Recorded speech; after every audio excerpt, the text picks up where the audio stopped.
الحمدللہ رب العالمین، الصلاۃ والسلام علی سید الانبیاء والمرسلین۔ ناظرین کرام، ہم آپ کے سوالات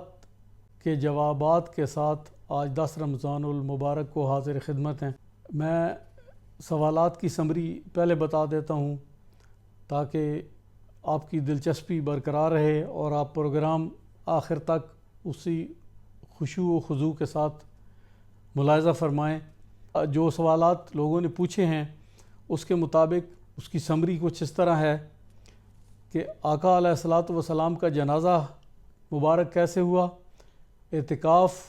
بغیر روزہ رکھے، بغیر روزوں کے کیا اعتکاف کیا جا سکتا ہے، قصر نماز کے متعلق سوالات ہیں، سجدہ تلاوت، روزہ میں تھوک کا نگلنا، رہائشی پلاٹ پر زکوٰۃ، نماز میں تشہد کا مسئلہ،